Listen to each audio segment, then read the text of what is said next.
Pemirsa, terima kasih Anda masih bersama dengan kami, dan bagi Anda yang baru saja bergabung bersama kami, akan kami sajikan kembali 3 berita utama kita di hari ini.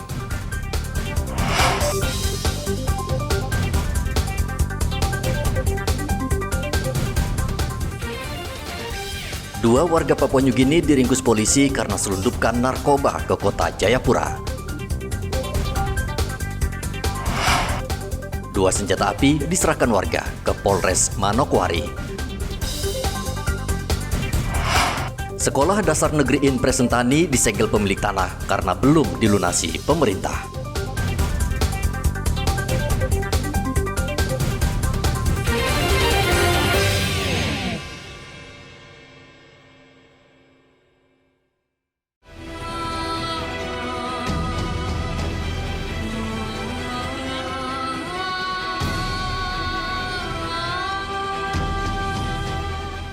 Ratusan anak usia dini di distrik Depapre, Kabupaten Jayapura, Papua, kembali menjadi korban dari sengketa tanah.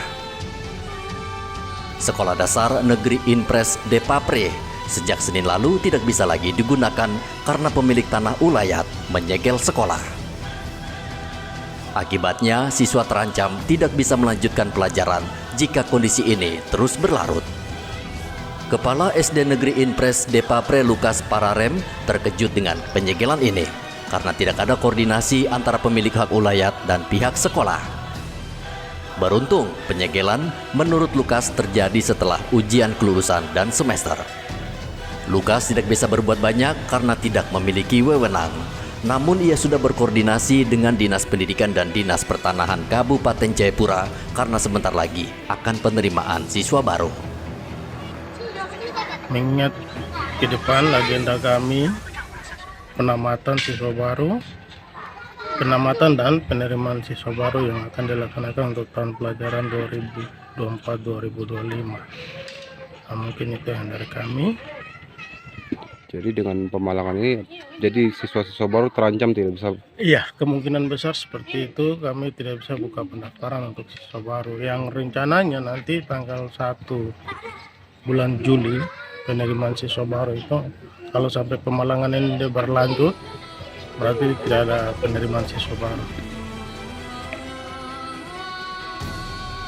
Demianus Demetau, pemilik hak ulayat mengatakan terpaksa menyegel sekolah karena selama 18 tahun Pemkab Jayapura tidak mengabulkan tuntutannya dan hanya memberikan janji ke keluarga pemilik hak ulayat. Sudah sekitar lebih dari 15 tahun lalu. Sudah. Itu 18 tahun nih. 18 tahun. Ya, padahal dia bayar di Kampung Harapan itu 2010. Nah, dia kepala dinas sekarang, Pak Mukai. Sudah dibayar. Ya, itu sudah keluar dari Cepos. Kemarin itu, ya saya tidak simpan, tapi itu tetap saya ingat. Ya saya sudah tuangkan dalam ini. Jadi mulai Bapak Abah itu juga begitu. Jadi saya lihat semua sekolah sudah dibayar, jelas. Hanya tinggal SD. ya SD, ya terpaksa saya sudah bicara kan. Orang bisa kasih tahu, satu waktu satu. Jadi kemarin saya bikin surat, orang sudah datang. Jadi selama ini komunikasi dengan dari Bapak doang ke pemerintah tidak pernah ditanggapi. Saya cuma dengan pertanahan saja terus. Saya pikir pertanahan dengan kepala dinas, saya pikir kan ada komunikasi begitu. Kalau bupati saya buang surat sampah. Ini kan saya bikin surat kembali. Ini Jawa kembali. Demianus Demetau meminta pemerintah Kabupaten Jayapura segera melunasi sesuai harga nilai jual objek pajak. Ari melaporkan dari Kabupaten Jayapura, Papua.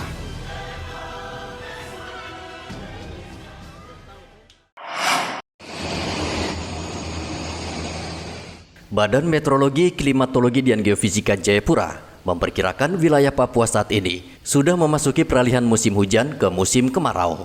Dan peralihan ini ditandai mulai aktifnya angin timur monsun Australia yang terjadi sejak akhir April lalu, sehingga curah hujan lebat mulai turun. Hanya saja akumulasi hujan bulanan pada periode angin monsun timur dan jumlah hujan ekstrim masih sangat rendah dibandingkan periode angin monsun barat. Hal ini disebabkan angin membawa massa udara dingin dan kering dari benua Australia melintasi Indonesia menuju Asia. Saat ini di wilayah Papua saat ini sudah berada pada peralihan musim, yaitu dari musim hujan menuju musim kemarau. Nah, hal ini juga ditandai dengan memang saat ini wilayah Indonesia termasuk wilayah Papua sudah didominasi oleh angin timuran. Nah, sehingga hal ini akan berdampak terhadap penurunan curah hujan di beberapa wilayah Papua, khususnya wilayah yang berada pada zona musim, yaitu di wilayah mana saja, sebagian wilayah Kabupaten Jayapura, Kabupaten Pegunungan, dan juga wilayah Kabupaten Merauke, seperti itu.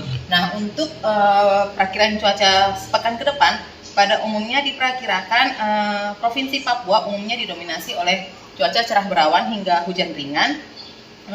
Kemudian peluang kejadian hujan yang terjadi merata dengan intensitas ringan hingga sedang kembali berpeluang terjadi pada tanggal, kalau nggak salah kemarin diperkirakan tanggal 10 Juni, seperti itu. BMKG memperkirakan musim kemarau secara bertahap akan mulai terasa di Kabupaten Jayapura, Kabupaten Kerom bagian selatan, Kabupaten Sarmi bagian timur pada bulan Mei. Sementara Kota Jayapura dan Kabupaten Kerom bagian utara masih mengalami hujan monsunal 1. Hujan akan turun sepanjang tahun tanpa musim kemarau. Arthur melaporkan dari Kota Jayapura, Papua.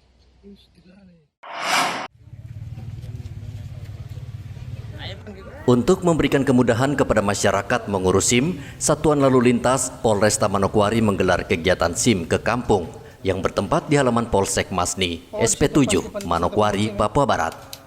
Program SIM ke kampung merupakan terobosan Polsek Masni yang memberikan pelayanan SIM keliling hingga ke kampung-kampung, sehingga masyarakat tidak perlu ke kantor polisi untuk mengurus SIM.